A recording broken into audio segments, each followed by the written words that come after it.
Hola a todos.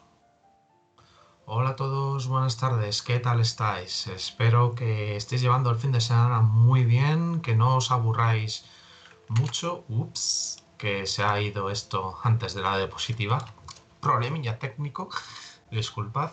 Lo que decía, espero que estéis todos muy bien, que llevéis muy buen fin de semana y que dentro de las restricciones que estamos llevando de desescalada, pues lo estéis llevando lo mejor posible.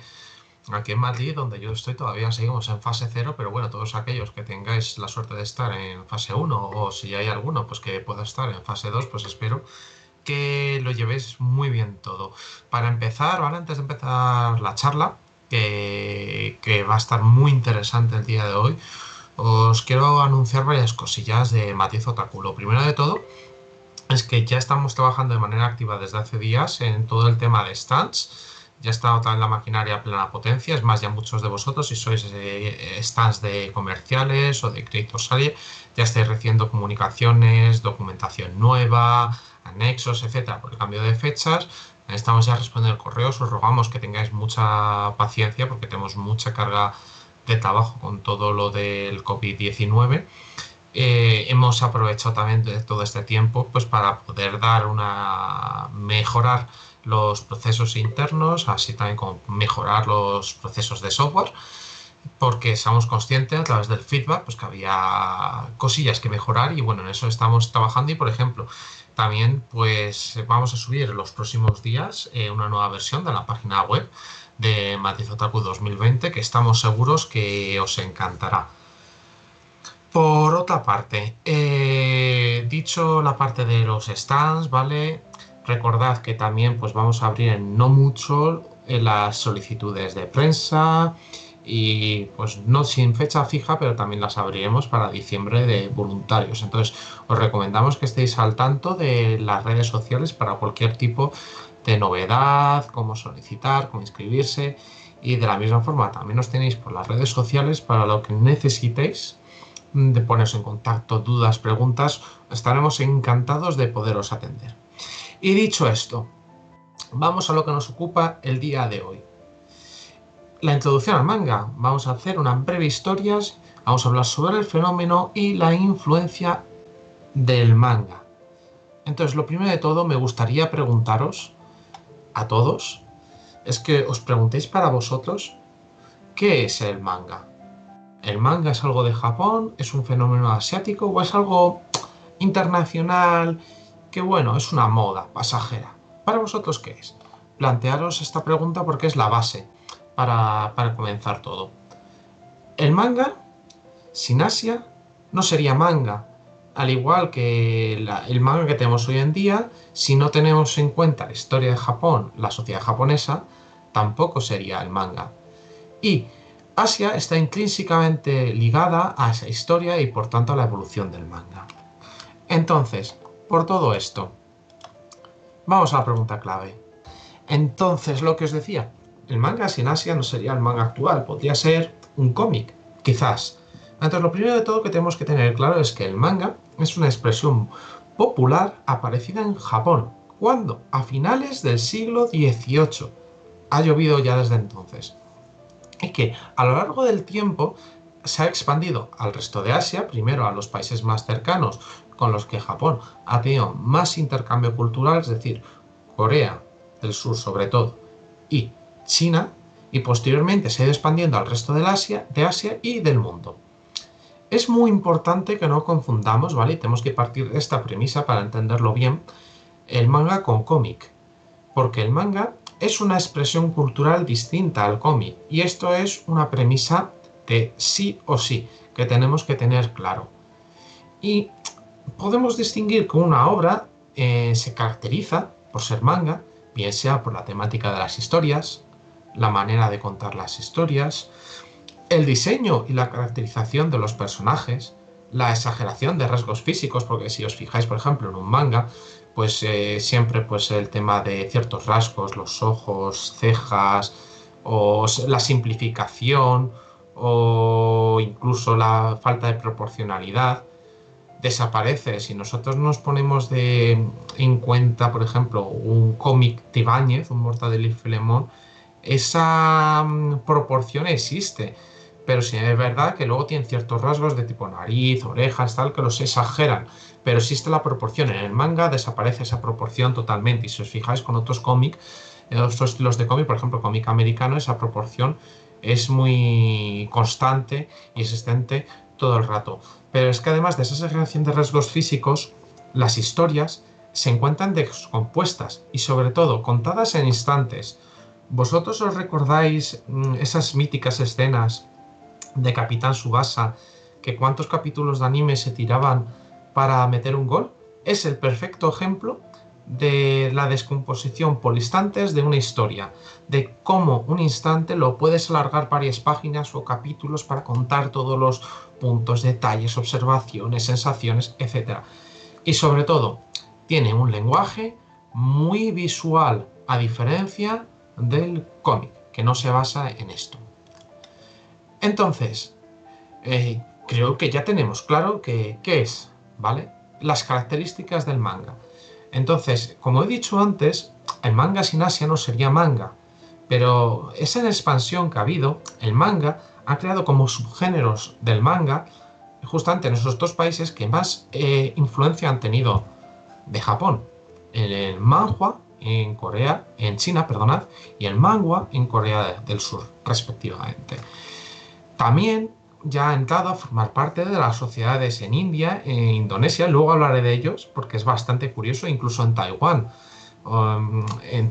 En India, Indonesia, al igual que en Corea del Sur o en China, hablar de una vida sin el manga, manhwa o mangua es no hablar, no se entiende, ¿vale? Es como en Japón, pues ya forma parte de tu día a día, ya ves las expresiones por la calle, en las tiendas, en los medios de transporte públicos, en la publicidad, es una forma de llegar a la gente. Otro punto que hay que tener en cuenta, muy importante del manga, es que el manga puede contar historias de tantas formas como maneras distintas de expresión hay en Asia. Vosotros tened en cuenta que en Asia tenéis pues miles de millones de personas viviendo.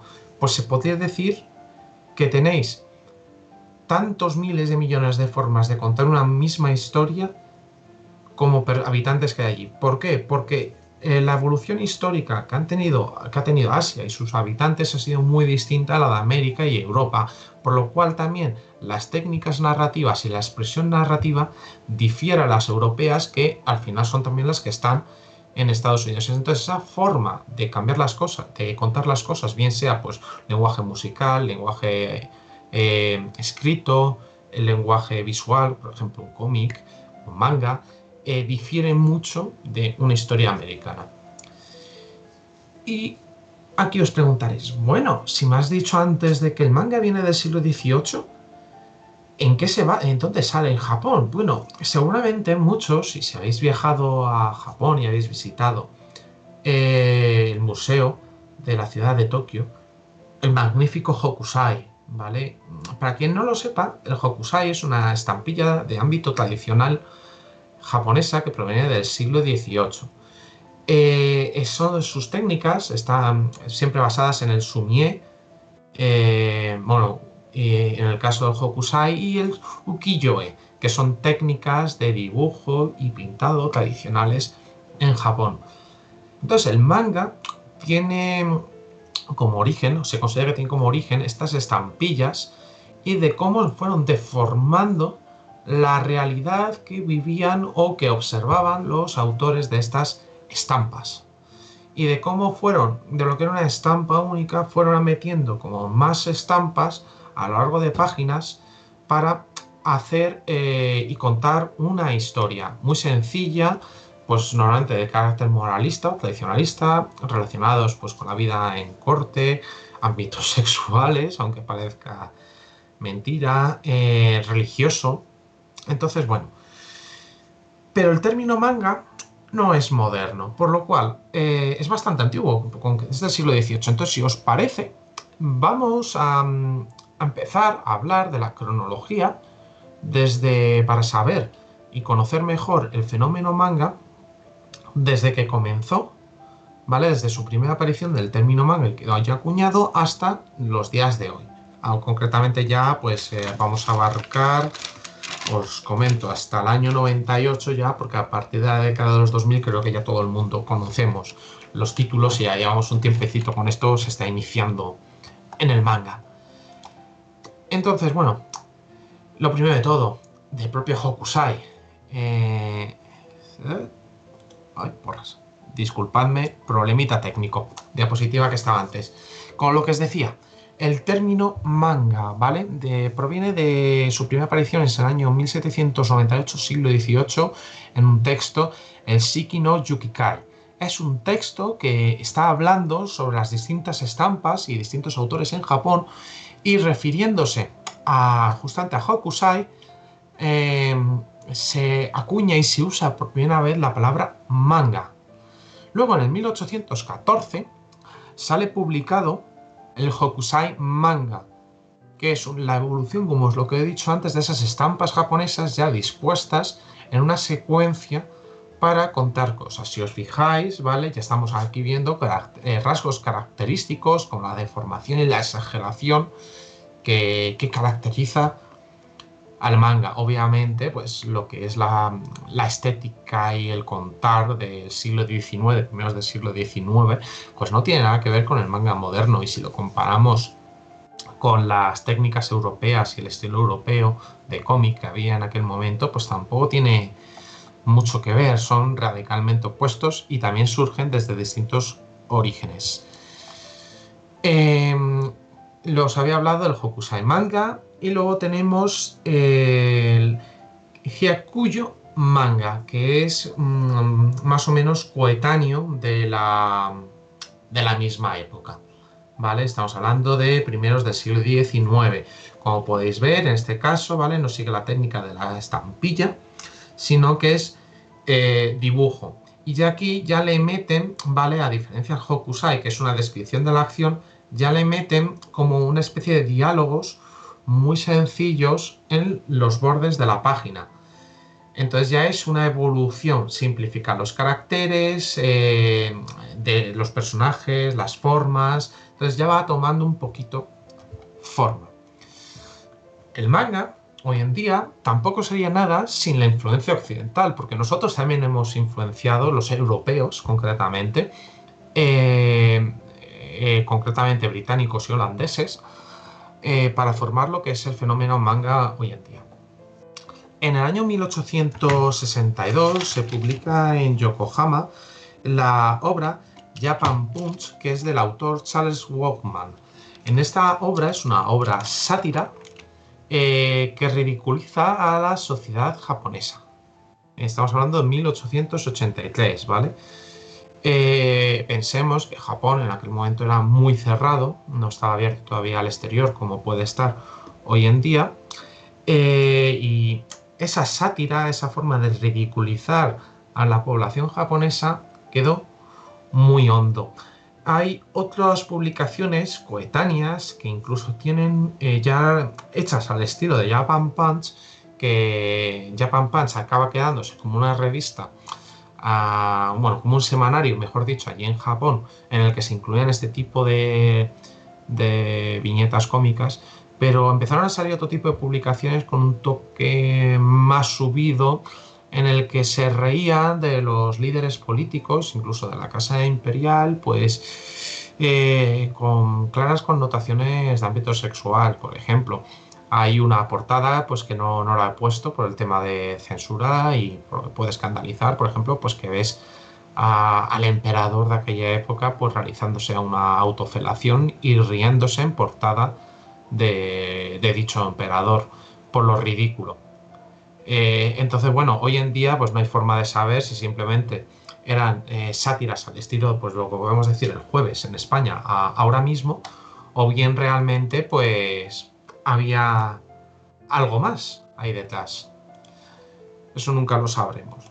Seguimos evolucionando, pasamos a los años 30, ¿vale? Pensad que en este momento Japón había sufrido un repunte del nacionalismo, de todo el tema del imperialismo, había entrado en lo que era la cercanía con la Alemania, con Italia, se estaba pensando que estábamos en el caldo preguerra mundial, ¿vale? Todavía faltaba bastante, pero digamos pues que estaba con la invasión a China, a otros países. Japón era pues todo el tema del imperialismo. Pensad, porque hay en muchos países que todavía a día de hoy no pueden ver a japoneses. Las secuelas de la guerra han sido muy duras. Entonces, a raíz de esto, tenemos las primeras publicaciones, ¿vale? Ya serializadas, como volúmenes de cómic o manga, ¿vale?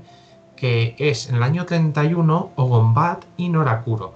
Hay que decir que Ogonbat hoy en día sigue siendo una figura muy importante. Es el cadáver justiciero, es un esqueleto, ¿vale? O muerto, que va con su espada resolviendo situaciones que se le plantean cual héroe. Tuvo una adaptación al anime, llama bastantes años después, pero sigue siendo bastante antigua, y viene siendo de la época de las primeras películas de Disney a color, por lo cual si os llega a la mano yo os recomiendo que la veáis porque es una joyita.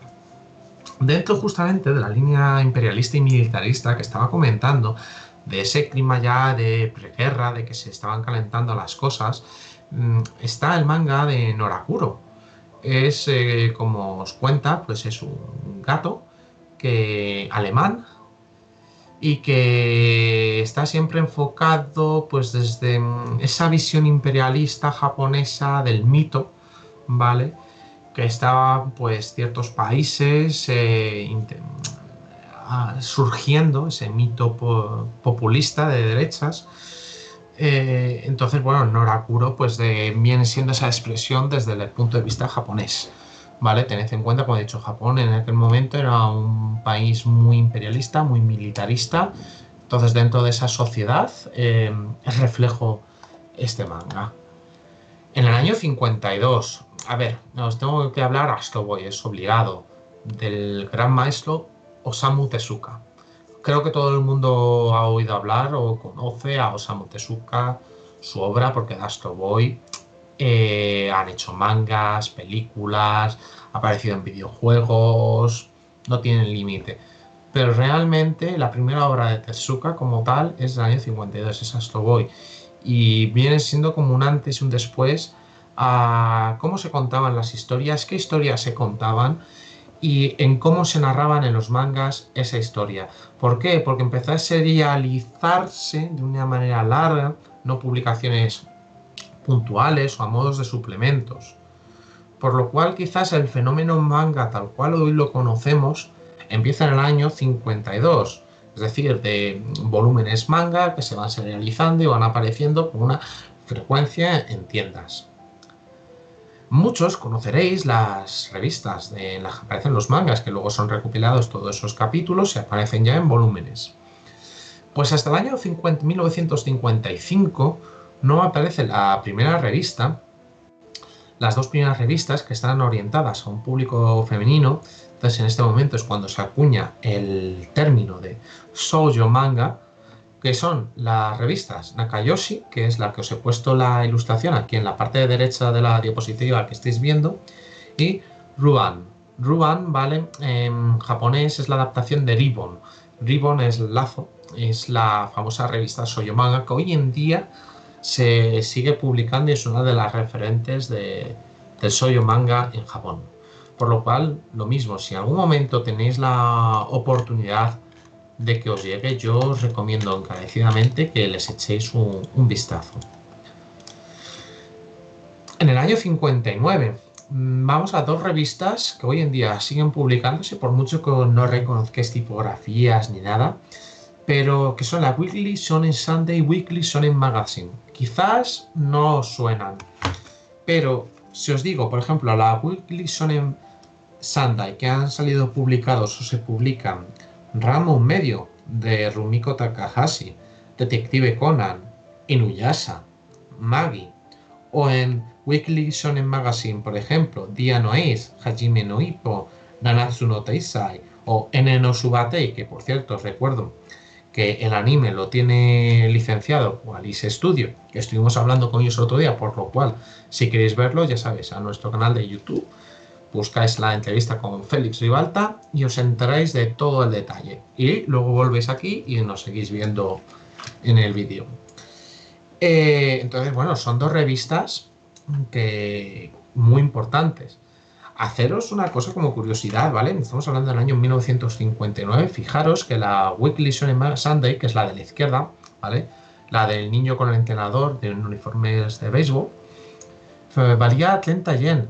Y la Weekly Shonen Magazine vale 40 yen. Hoy en día una revista la puedes conseguir por 250, 300 yens en cualquier kiosco allí en Japón. Por lo cual estamos hablando que en 60 años ha habido una inflación de por 4.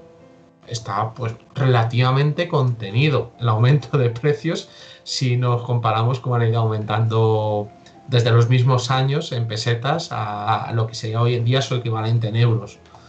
Es bastante curioso ese dato, pero que me llamó cuando lo estaba preparando las diapositivas y que os lo quería comentar.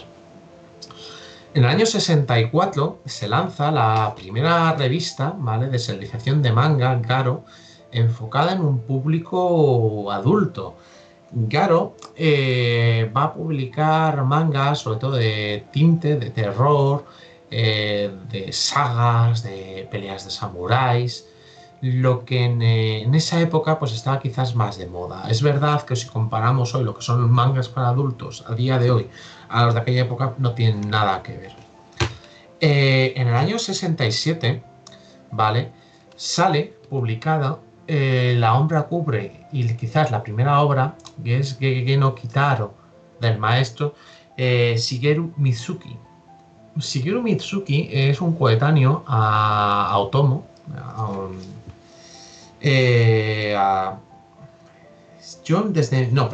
Tezuka.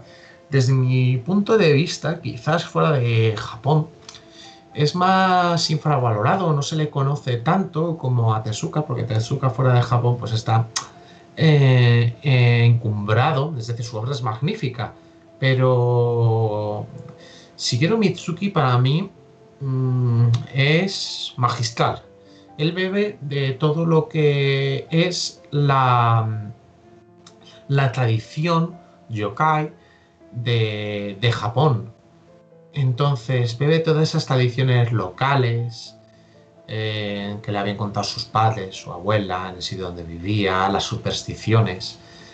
Entonces toda esa mitología se ve reflejada en sus mangas y el cumbre es el de Gegege no Kitaro, que además ha sido rehecho en forma de anime, creo que hace un par de temporadas, y no tiene pérdida, ¿vale? Si os gusta la obra de Shigeru Mizuki, yo os recomiendo, ¿vale?, que os leáis su autobiografía, que la hizo como manga, que la tengo por aquí. ¿Dónde estás? Que no te veo. No la veo ahora mismo. Bueno, hizo una autobiografía. Sí, aquí está. Vale. Una autobiografía en formato manga, ¿vale? Porque hay una cosa que, a diferencia de otros autores, que me gustaría comentar, que es que Shigeru Mizuki, él fue un militar. Entonces empezó a dibujar manga mientras estuvo en las distintas guerras, tanto por Asia como en las guerras mundiales en las que le tocó participar, en la Primera Guerra Mundial y otras guerras. Entonces, bueno, aquí está la autobiografía de Shigeru Mizuki. No sé si me está viendo, está publicada por Astiberri, vale 18 euros cada volumen, tiene un total de 6 volúmenes, yo la recomiendo encarecidamente. Y aquí podéis ver cómo él, en el año 67, narra cómo crea Gegege no Kitaro. Es una obra maestra, y de cómo se las apaña, cómo malvive, porque claro, en aquella época pues no le valoraban su trabajo. Pensad que su principal trabajo era publicar viñetas manga en los periódicos de aquella época en Japón.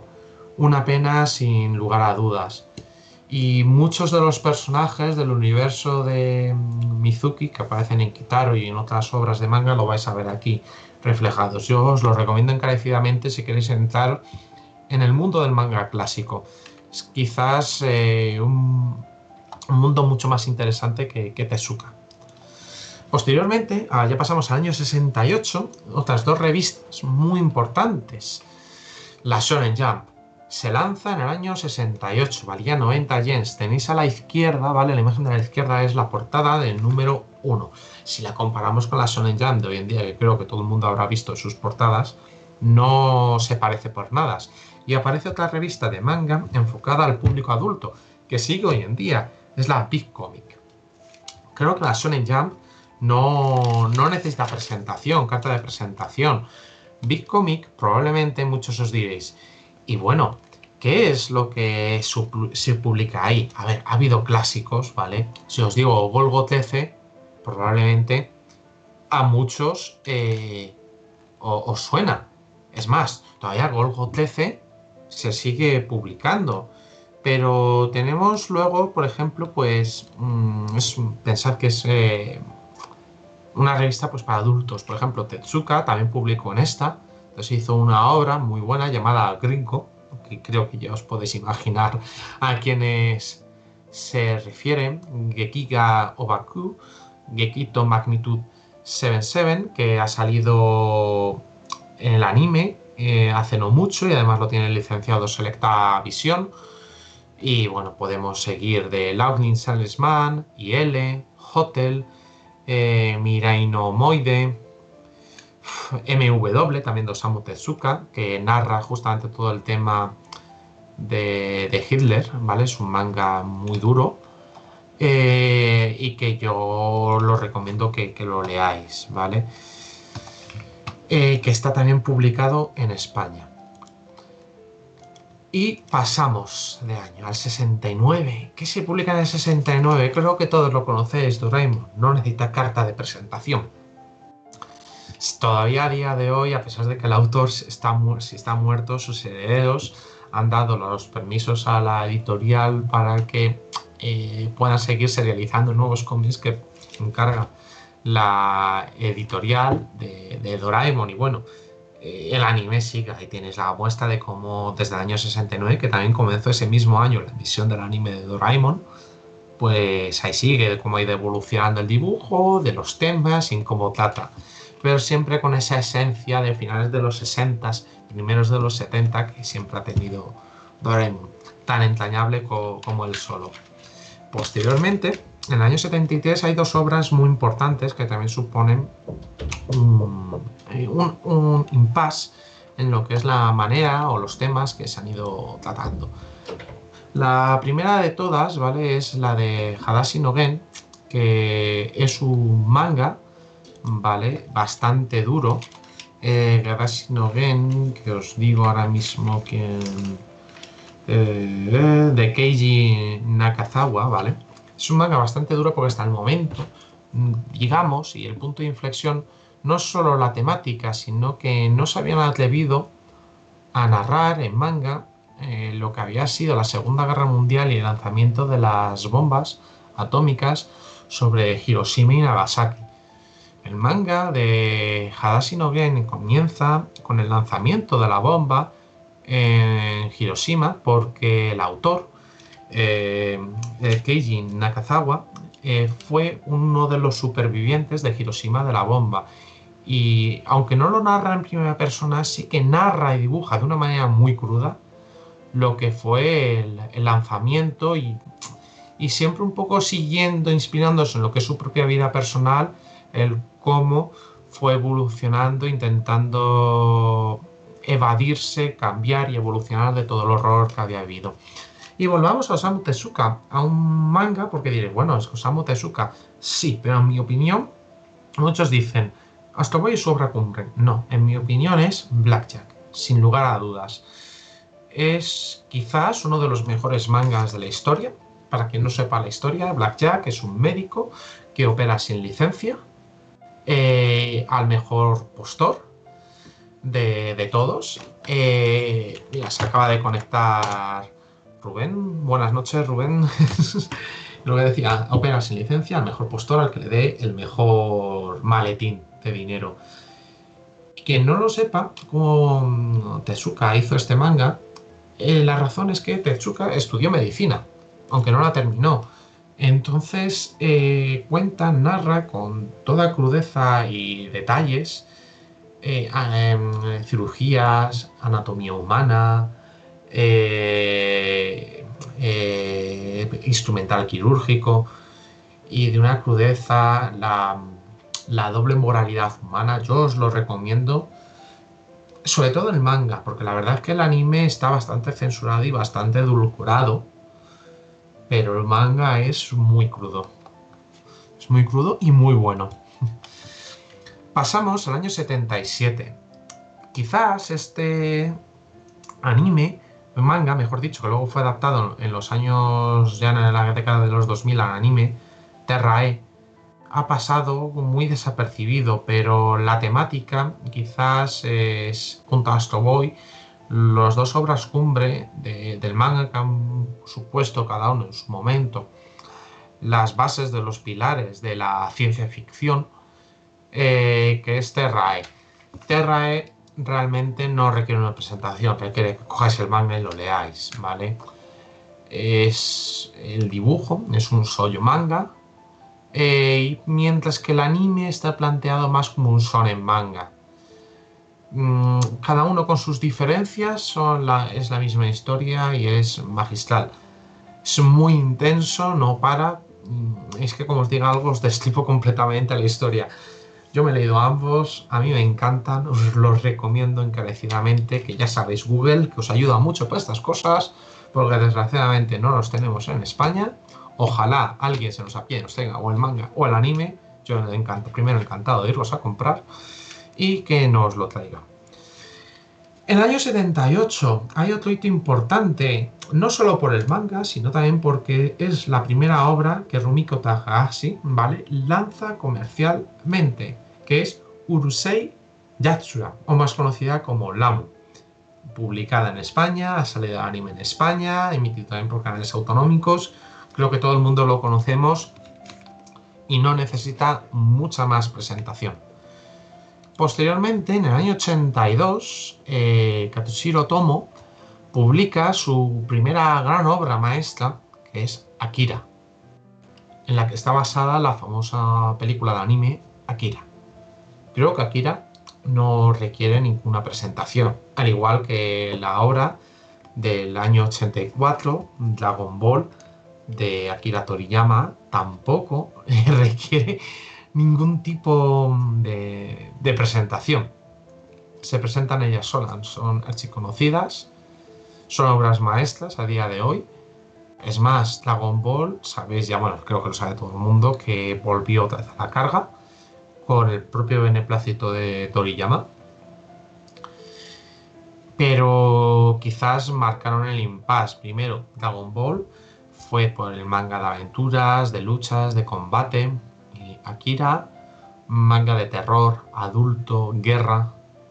Empiezan a mezclar géneros y de una forma magistral, desde mi punto de vista. Si no lo pensáis, también, oye, nos lo podéis comentar aquí por el chat o bien en los comentarios si estáis viendo esto por YouTube. Bueno, aquí vamos a entrar un poquito en polémica, ¿vale? Porque probablemente muchos anime, por ejemplo, de JoJo's Bizarre Adventure, dices, ¡guau! Eso es muy moderno, tal. Pero, ¿qué pasaría si yo os digo que viene el manga es del año 1987? Bajo el título JoJo no Kimyo no Boken. Fue un hito en la época, ¿vale?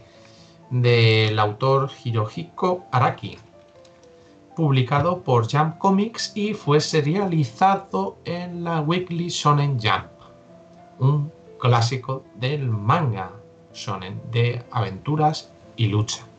Es verdad que las adaptaciones al anime no han sido cuando han retomado el manga. Retomado el manga no. Han rescatado el manga para realizar esa adaptación al anime, pero siempre conservando esa estética ochentera, que es de la que rezuma JoJo's Bizarre Adventure. Y las Clamp, en el año 1989, creo que las Clamp no necesitan ningún tipo de presentación.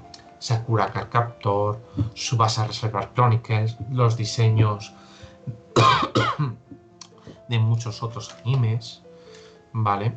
O sea, no necesita ningún tipo de presentación.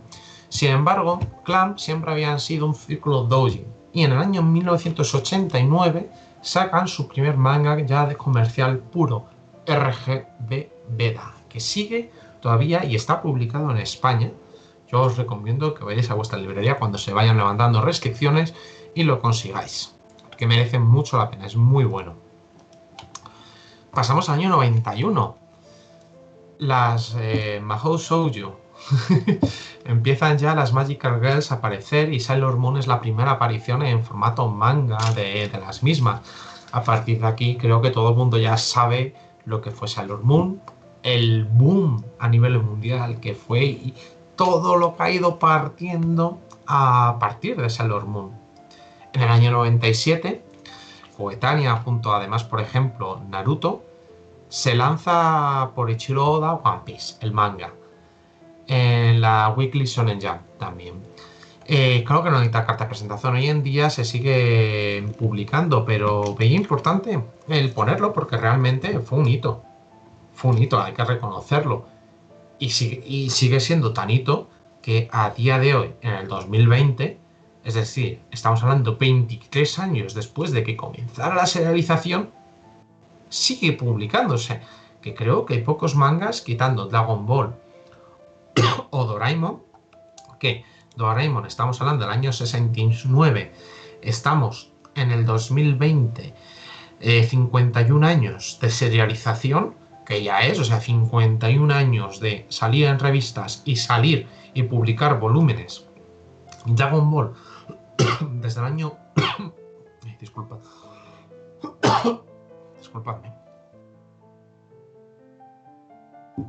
Desde el año 84 estamos hablando de 36 años de serialización, pues digamos que desde mi punto de vista que estos tres son de mayor a menor los grandes veteranos del manga, los respectivos autores. Y lo último, así en relevancia también por la medida, formas de contar la historia, técnicas, etcétera, de lo que podemos destacar es el manga de Takehiko Inoue, Vagabond, que salió en el año 98. Takehiko Inoue no necesita presentación, aparte de Vagabond, que está licenciado en España, también tiene otros mangas suyos licenciados, como Slam Dunk o Real. Es un genio moderno del manga y que quizás su forma también de contar las historias con Vagabond, de estructurarlas, revolucionó también parte del género manga, del cual muchos otros a posteriori han ido bebiendo. Entonces, probablemente a vosotros diréis, yo es que conozco shoujo, shonen, hentai, manga, hay muchos tipos. Sí, pero no podemos hablar de un género u otro sin entender y explicar previamente las temáticas del manga, ¿vale? ¿Por qué? Porque estas temáticas no dejan de ser el reflejo de la evolución de la sociedad japonesa en tiempo y de los gustos. ¿Desde cuándo? Sobre todo desde los años 40, 50 hasta los días de hoy, ¿vale? Pensad que uno de los quizás géneros de las temáticas del manga más recurridas es el golf. Como escucháis, el golf. No es ni la chica con superpoderes, ni el hentai, ni la guerra, ni los boys love, ni la ciencia ficción. No, el golf. Aunque os suena chiste. Luego, otro de los géneros más, sobre el golf, y además voy a ser bueno y os voy a poner ejemplos ya. Mira, os lo voy a poner para que no seáis, y así pues os cogéis la nota y os lo vais a buscar a posteriori, ¿vale? Cada género. A ver, aquí está. Pues mirad, por ejemplo, tenemos de golf, el King Golf, ¿vale? En Japón salió como King Gurufu. Este es un manga relativamente moderno, un manga clásico, ¿vale? Ashita Tenki Ninare, ¿vale? De Tetsuya Chiba, lanzado en el año 88 o en el 2007. Raijinbu Impakuto, ¿vale? Pero realmente tenemos. Y si no, es una temática que también se ha reflejado muchas veces en cómo se cuentan esas cosas. Por ejemplo, ¿os acordáis? Sé que me voy a meter un tema que nos manga, pero sí es un reflejo de eso. Muchos, si sois de España, pues habréis visto y leído y habéis crecido con Super López, del gran maestro Jan. Hizo Jan 2 volúmenes de Super López que lo mandó a Japón. Concretamente, el volumen 2 refleja, hace una parodia de todos estos temas recurrentes que salen en los mangas, en la época que se hizo justamente estos tomos de Super López, y uno de ellos es el golf, que sale en este volumen de una manera reiterada en distintas ocasiones, justamente también siendo un reflejo de la sociedad japonesa, de cómo usaba el golf para situarse socialmente, incluso para escalar o lamer culos, incluso delante de las propias empresas. Sobre la parentalidad, ser padres, o los padres, o las familias, pues mira, 3 mangas. Aishiteruse Baby, ¿vale? De Yoko Maki, publicado en el año 2004. My Girl, por ejemplo, de Mitsu Sahara, Marmalade Boy, por ejemplo. O uno que quizás no ponéis tanto, Yotsuba, que realmente el título es Yotsubato. Pero sí, va de eso también. Otro, ¿vale? Es la superación personal. Si siempre, sobre todo en los shonen, siempre esa superación, necesito entrenarme para ser mejor, Dragon Ball, Bleach, Naruto. Pero quizás si nos salimos de este género, también lo podemos encontrar en géneros deportivos.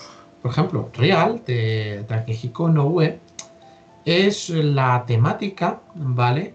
De la superación personal, de cómo jugadores de baloncesto en un equipo de discapacitados físicos, ¿vale? Que no pueden andar, que van en sillas de ruedas, se tienen que superar a sí mismos para ser los mejores. Es un ejemplo. Entonces, el género Spokon es la perfecta definición de esta temática, aunque también la vamos viendo en muchos otros géneros y mangas. El de artesanía. Dices, bueno, la artesanía, ¿cómo puede estar reflejado en un manga? Sí está. Os voy a poner un par de ejemplos, ¿vale? El manga de Chimachan no Wantatsu, ¿vale? Publicado por Shueisha en el año 2012. O otro, ¿vale? De Momiji-kun Hanan Shugyo, del autor Kazuhisa Iwata, publicado en el año 2010. Pero a lo largo de la historia, pues podemos ver muchos más. La gastronomía, ¿vale? La gastronomía es, dentro de la sociedad japonesa, aunque no lo creáis, es un punto crucial. El cómo se hace la comida, qué cosa, qué plato. Porque Japón es comida y comida es Japón. Y eso, hasta que no viajas allí y lo vives, es muy difícil de entender. Que tú pongas la tele y te ponen un programa de variedades, te empiezan a hablar de la comida, ¿no? Es que tal sitio que está dentro de la zona Yamanoti podemos ir con las suicas sin gastarnos mucho porque hacen unas que magníficas. O empiezan a ver cómo la presentación empieza ahí a comer, a degustar y a decir oishi desu ne, y otro tipo de cosas. Pues no entiendes realmente hasta qué punto la comida forma parte de esa sociedad y es importante. Entonces, al fin y al cabo, como las temáticas de los manga son el reflejo de esa sociedad, y ya viene de lejos, el tema gastronómico es muy importante. Si os paráis a pensar en los temas, ¿vale? En mangas que vosotros podéis conocer, pues estoy seguro que más de uno lo conocéis. Por ejemplo, me voy a ir a uno más antiguo, ¿vale? Cooking Papa, ¿vale? Publicado del autor Tochi Ueyama, del año 86 o del año 96, ¿vale? Oishimbo, de Tetsu Kariya, o mismamente del año 2013, Kinonani Tabeta, de Fumi Yoshinaga. Pero poneros a pensar, hay animes que están hoy en día en emisión que van sobre esto. No os tengo que decir mucho más. Seguro que ya los conocéis vosotros. Boys Love o temática gay. Bueno, pues aquí vosotros diréis, ¿por qué hablas de Boys Love y no Girls Love? Pues realmente, a nivel histórico, la temática a nivel social que se ha consumido y lo que estaba socialmente visto eran relaciones gay entre hombres, no entre mujeres. Y el tema del Boys Love siempre de esas historias, no de Girls Love. Entonces, como ese reflejo social, es esta temática de manga, que luego ha ido evolucionando y han aparecido, porque es lo lógico, esas otras temáticas. Aquí, pues bueno, pues mira, ejemplos.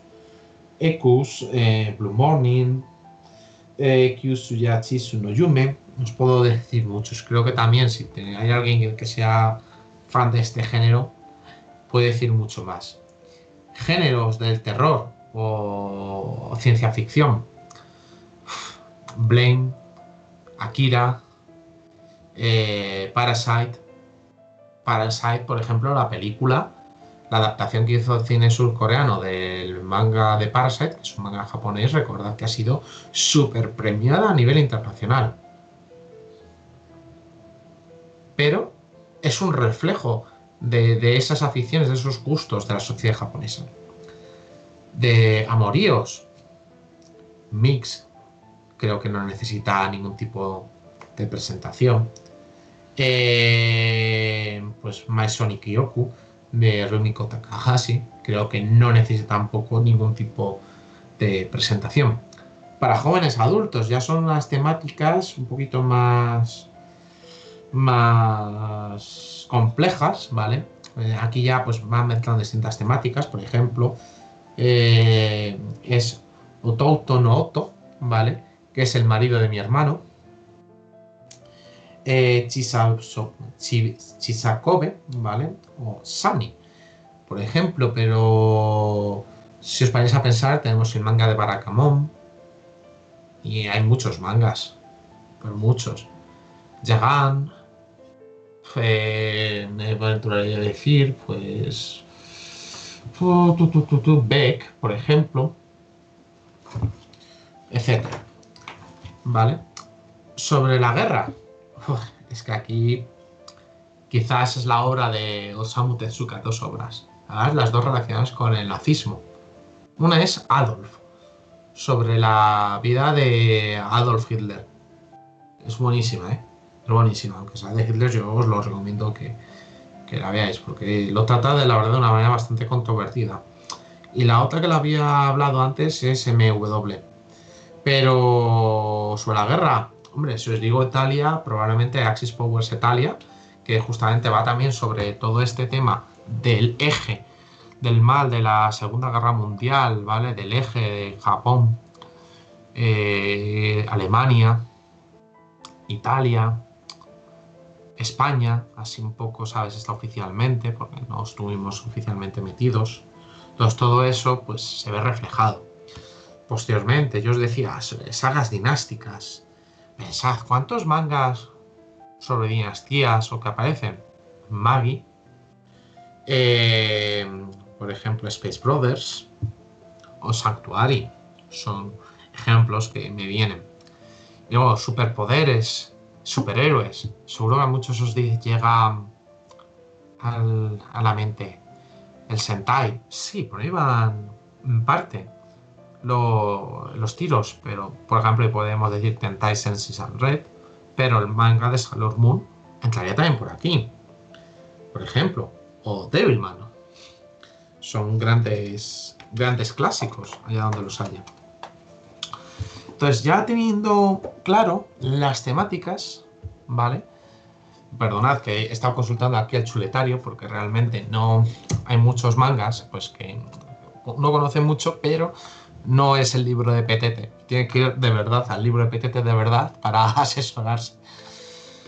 Entonces ya podemos hablar, una vez que conocemos las temáticas, de los géneros manga. Entonces, tenemos dos grandes géneros, ¿vale? El shonen y el shoujo, porque luego ya podemos decir, oye, no, es que el yoshin manga tal. No, shonen y shoujo, ¿vale? Y luego tenemos como unos subgéneros del manga, el neketsu manga, el spokon manga, el gekiga manga, el mahou shoujo manga, el yuri manga, el yaoi manga, el harem manga, el Mecha Manga, el Ecchi Manga, el Jidaimono Manga, Goren Manga, Isekai Manga, Sentai Manga, Meitantei Manga, Hentai Manga y el Cyberpunk Manga. Creo que no requiere mucha presentación muchos de ellos. Creo que el Hentai lo conocéis todos, igual que el Gore. El Yuri y el Yaoi creo que también, igual que el Mecha o el Harem. Entonces, si os parece, vale, vamos a hablar de algunos géneros que a lo mejor no son tan conocidos, como el Neketsu Manga. ¿Qué es el Neketsu Manga? Es un tipo de manga en el que abundan las escenas de acción protagonizadas, ¿vale?, por un personaje que está exaltado, que defiende los valores de la amistad y la superación personal. Seguro que os vienen a la mente muchos mangas de este tipo. Yo tengo 3 ahora mismo. 2 de ellos ya los he comentado en el vídeo. One Piece, Naruto, Bleach. ¿Puedo seguir? Senseiya. Seguro que se os ocurren muchos más. Spokon. Últimamente son bastante populares, son mangas de deportes, ¿vale? Pero donde además bebe mucho del Neketsu, entonces el personaje tiene siempre que superarse en el ámbito deportivo. Pensad justamente la temática que habíamos hablado antes de la superación personal, que es el tercer guión por mano izquierda. Entonces, estos géneros beben mucho de esa filosofía, de siempre superarse, pero al fin y al cabo no deja de ser un reflejo de la sociedad japonesa, o al menos esa sociedad idealizada por los propios japoneses. El Gekika Manga, ¿vale?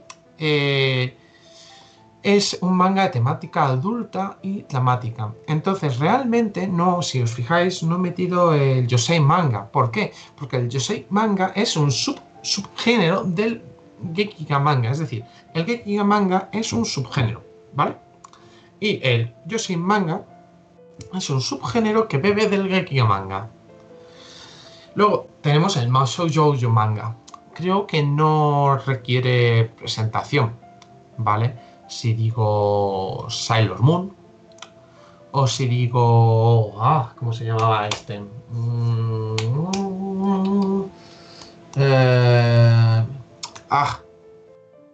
No me acuerdo de este otro manga. Disculpad. Pero vamos, que hay muchos otros. Hay varios mangas de Mahou Shoujo publicados en España. Bueno, ya he dicho que Yuri, Yaoi, Harem, Mecha no necesita presentaciones, al igual que Lechi, ¿vale? Los mangas de Jidaimono, ¿vale?, están ambientados en el Japón feudal. Entonces, Jidaimono como tal significa cosas de las eras. Entonces, Jidaimono, ¿vale?, es un género que no es exclusivo del manga, también lo podemos encontrar en el teatro Kabuki o en el teatro Bunraku. Entonces, concretamente, se ambientan en la época Edo, durante la época del Shogunato de Tokugawa. ¿Por qué en aquel momento? Porque justamente el Shogunato de Tokugawa prohibió la representación en las obras teatrales de temáticas del pasado que no fueran su propio Shogunato, perdonad, o de cosas temáticas del extranjero. ¿Por qué? Porque lo consideran crítico y ofensivo para el propio Shogunato. A día de hoy puede parecer una tontería, pero a raíz de eso apareció el Jidaimono Manga, el teatro Kabuki como género, ¿vale?, de Jidaimono, y el Jidaimono en el teatro Bunraku.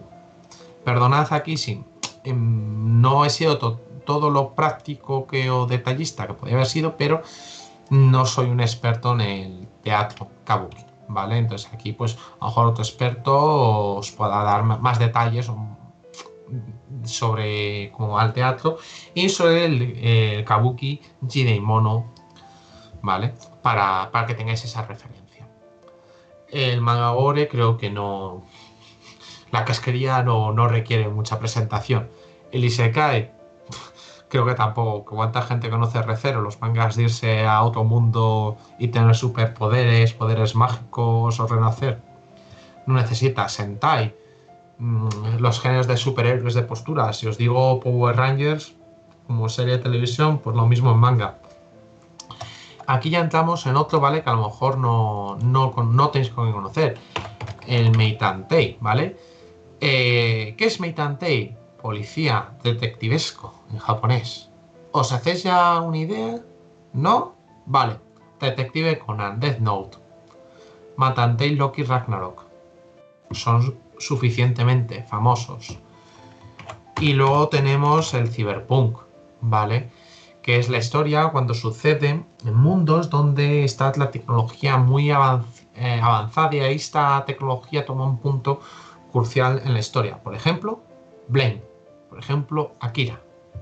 Y siempre además lo enfrenta con problemas sociales, órdenes distantópicos, etcétera.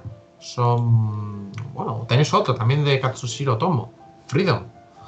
Concretamente es un anime, pero que está basado en un guión como si fuera un manga. Es muy bueno, os lo recomiendo. Os lo recomiendo encarecidamente. Bien, entonces, explicado qué es el manga, de dónde viene, un poquito la cronología, porque ha sido muy breve, es decir, pensad que llevamos una hora y estamos solo tratándolo por encima. Me gustaría hablar sobre el fenómeno del manga y posteriormente la influencia del manga, por lo cual ya entraríamos lo que es hemos pasado ya al Ecuador, ¿vale? Y nos vamos adentrando ya en la parte final. Entonces, el manga como tal no se podría entender, pues ya os recomiendo que os veáis otra charla que hicimos sobre el doujin, en la que justamente hablamos del comic market o comiquet. No se podría entender sin esa autocreación que existe en Japón, de la cual, como ya he dicho alguna vez, pues muchos autores profesionales salen de ahí, sobre todo ya en tiempos modernos. Pero cuando digo yo estos tiempos modernos no es de los años 90 o 2000. Hablo, Rumiko Takahashi, ella participó en los primeros comiquet. Pensad que el primer comiquet viene del 21 de diciembre de 1975. Es decir, llevan 45 años de evento, a 2 ediciones, llevan 90 eventos a las espaldas. Que se dice pronto, ¿eh? Y que estuvo 3 años seguidos exponiendo hasta que publicó Lamu. ¿Sabes? Entonces, bueno, es importante.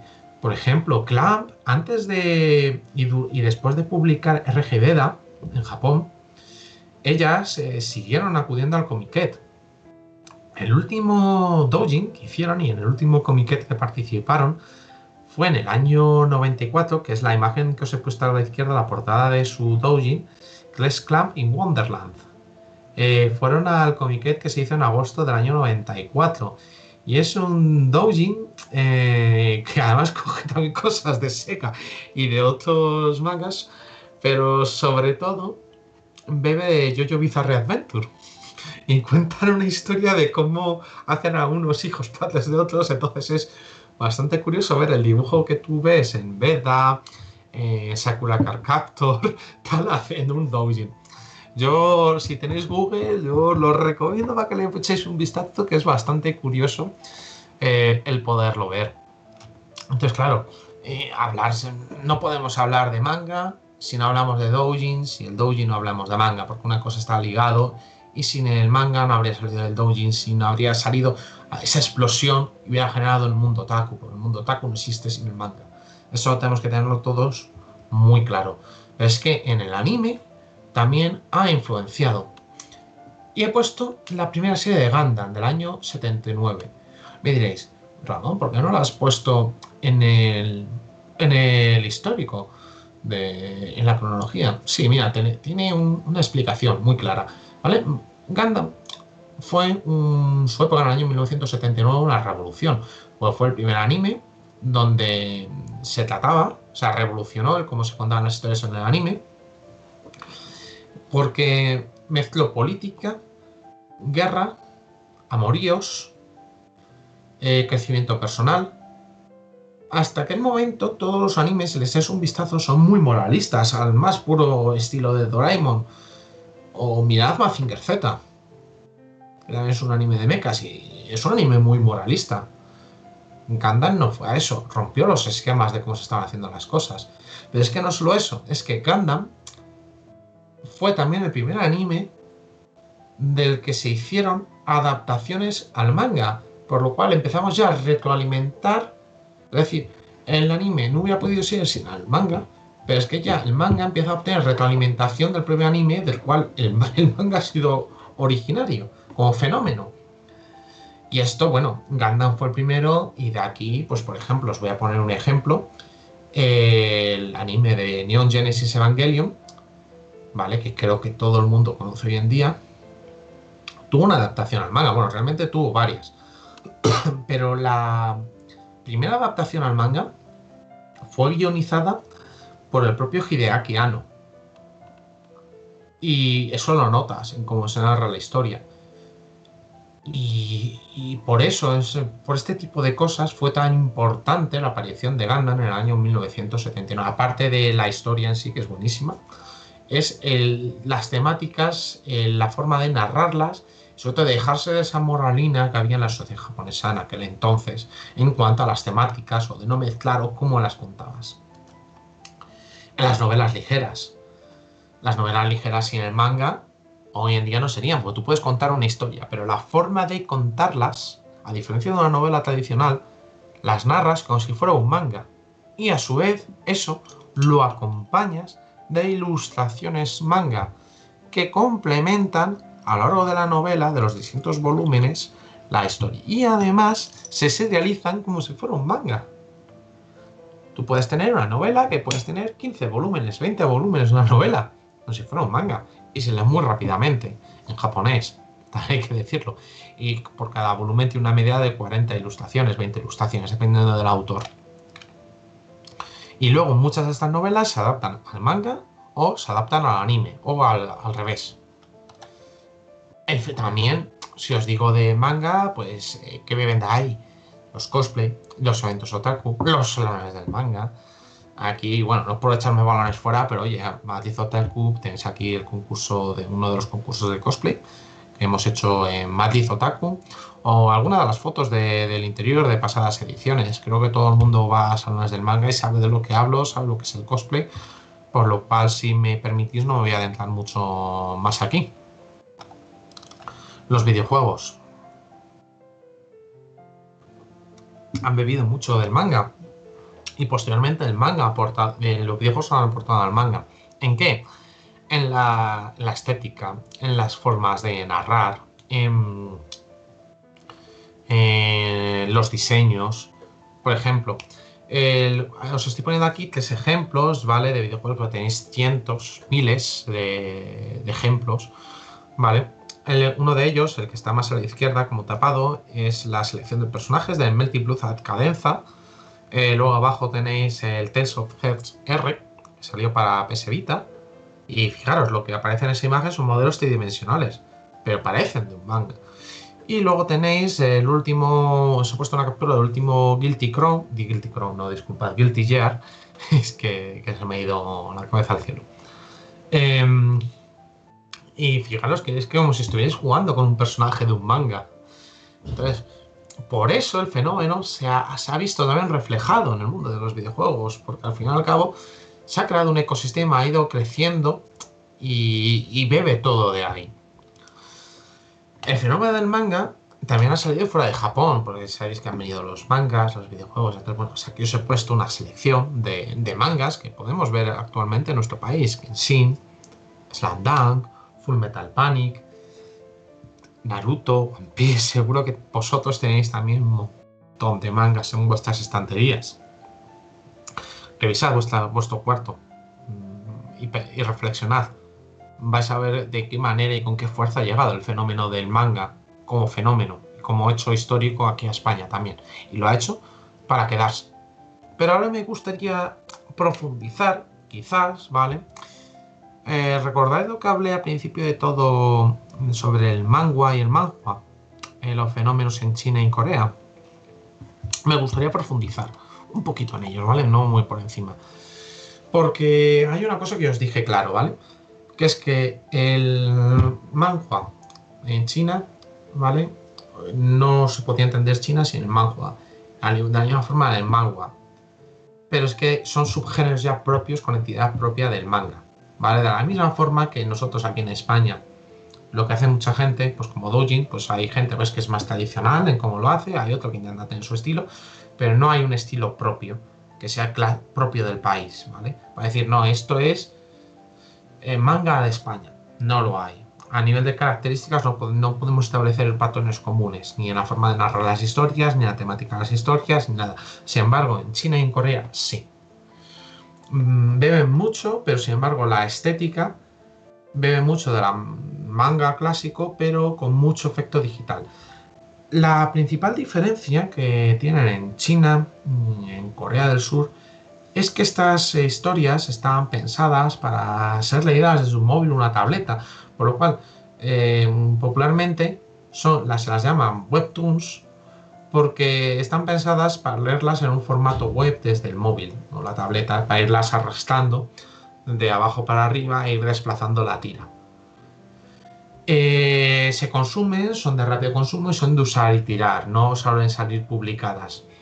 Pero posteriormente, imaginaros hasta qué punto son importantes, ¿vale? Que estas historias las está cogiendo Japón ante la escasez de nuevas buenas historias para adaptarlas al anime. Ya ha habido varios manhwas de China que han sido adaptados al anime y manhwas. Mismamente, Crunchyroll, si consumís Crunchyroll, os sonará de que han lanzado su propio anime hecho en Japón, que es Tower of God. Vale, si ahora os cuento que realmente Tower of God, el anime, está basado en un manhwa de Corea,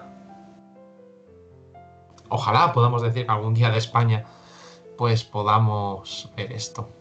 Ojalá. Pero no sé el fenómeno, ¿vale? No se recoge y queda únicamente allí. Taiwán, India, Indonesia quizás son los otros tres grandes reflejos de la influencia del manga en Asia. Fuerte por detrás, obviamente, de Corea y de China. Entonces, aquí os he puesto tres ejemplos, ¿vale? El de izquierda es Taiwán, el centro es India, como os digo, manga indio, no es broma, y a la derecha es manga de Indonesia.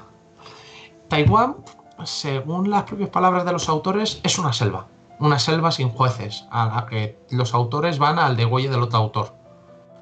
No es una selva, es la ley del más fuerte a intentar hundir al otro.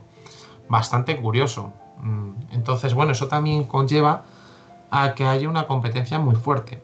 Pensad que las influencias del manga de Taiwán, de India y de Indonesia son tan importantes que suelen ser publicados en Japón. Entonces, una persona, un autor, puede acabar viendo su obra publicada en Japón e incluso con pequeñas adaptaciones a webseries o a OVAs. Todavía no ha llegado a ver una obra larga. Quién sabe si algún día veremos ya alguna obra de anime larga. Pero hay varios ejemplos. Por ejemplo, está de Grand Legend, Ramayana, ¿vale? O este manga indio, que además también tenemos al revés. Como en Japón el manga, a través de todo ese intercambio cultural que existe entre la India y Japón, está empezando a aparecer como un subgénero manga el propio Bollywood, con historias de Bollywood y las maneras narrativas de Bollywood. Por eso yo os contaba al principio de la charla de que el manga, ¿vale?, sin Asia no sería manga, porque al final bebe de todo ese ecosistema que no tenemos aquí en España, en Europa, esa diversidad, en Occidente. Y por último, pues me quería hacer referencia a España, ¿vale? Pues aquí tenemos Planeta Manga, que es una iniciativa que está intentando retomar la publicación en España de mangas. Y luego, bueno, ya ha habido intentos anteriores, como la línea Gaijin de Glenat, donde publicó a Kenny Ruiz, a Studio Kosen o a Xiannu Studio. Os recuerdo que Studio Kosen suele venir al matizo otaku, ¿vale? Por lo cual, si queréis comprar sus obras, sus mangas, ya sabéis dónde venir. A Xiannu y Kenny Ruiz, si nos estáis viendo, la puerta también está abierta para vosotros. Somos vuestra casa. O estaremos con los brazos abiertos para ofreceros el mejor de nuestros tratos y poderos por otra vez haceros resurgir ante el público español. Y por todo esto, ojalá tuviera la importancia que tiene el manga en otros países de Asia. Sin embargo, si esto es una observación mía a título personal, todavía si nos fijamos en las distintas obras no hay un estilo, ¿vale? Como si podemos tener en el manga o incluso en Taiwán o en Indonesia, que pueda hacerlo atractivo potencialmente, ¿vale? Ni tampoco hay una uniformidad, ni tampoco tenemos una serie de temáticas propias, ¿sabes? Vemos mucho de las temáticas clásicas del manga, aunque las intentemos adaptar, por lo cual tampoco reflejan ni la sociedad española ni los gustos de aquí. Por lo cual probablemente va a tardar mucho hasta que esto se asiente como fenómeno, ¿vale? De creación, hasta que el doujin no haya más autores pues que generen más doujin. Pero bueno, tranquilos, que desde el Madrid Otaku estamos haciendo todo lo posible. Si haces doujin, si quieres publicar tu doujin, si quieres exponer tu doujin, nos tienes a nosotros. Por lo cual, ya sabes, echa solicitud para el Madrid Otaku Créditos Saria, sección doujin, o escríbenos un correo que te podemos ayudar y orientar. Y bueno, chicos, pues hasta aquí la charla de hoy. Sé que ha sido bastante distinta respecto a la de otros días. Entonces, bueno, no sé si hay alguien que quiera hacer alguna pregunta, porque habéis estado todos muy callados hasta el momento. Si no hay más preguntas, pues bueno, Pinganillo. ¿Cómo? ¿Qué me dices?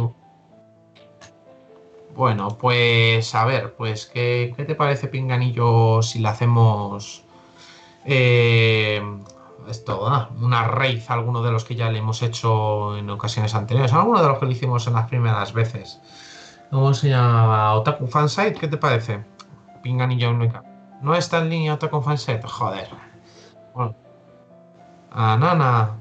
Venga, vamos a hacerse la Nana. Perfecto.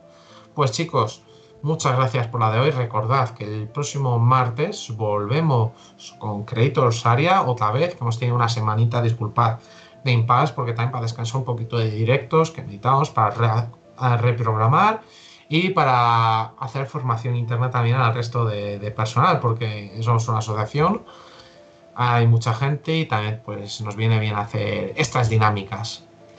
Entonces, muchas gracias a todos por haber estado esta hora y cuarto con nosotros. Aquí espero que os haya gustado. Si lo estáis viendo en YouTube, pues muchas gracias. Recordad suscribiros, darle al like, pasárselo a vuestra gente. Y si todavía no nos seguís en redes sociales, recordad, lo tenéis abajo del vídeo. Nos podéis buscar en Facebook, Twitter, Instagram, Telegram como Matiz Otaku, también estamos en Twitch como Matiz Otaku y también tenemos canal de Discord, por lo cual sentiros libres de entrar y participar con todos nosotros en la gran plaza pública que es Matiz Otaku en Discord. Nosotros estamos ahí solo para ayudaros, pero es vuestra, no pintamos nosotros nada ahí, toda vuestra para lo que vosotros queráis hacer. Y bueno, pues no sé si algo más o ya la tenemos lista la raíz. Pues nada, pues muchas gracias a todos, de verdad, insisto, suscribiros, nos vemos el martes, recordad que las entradas de Matiz Otaku las tenéis a la venta y nada, el martes mucho más y que sigáis todos bien, cuidaros mucho y evitad pues que el coronavirus os pueda llegar, que tenemos una sorpresita que estamos preparando para el miércoles. Muchas gracias a todos, buenas tardes, venga, hasta luego.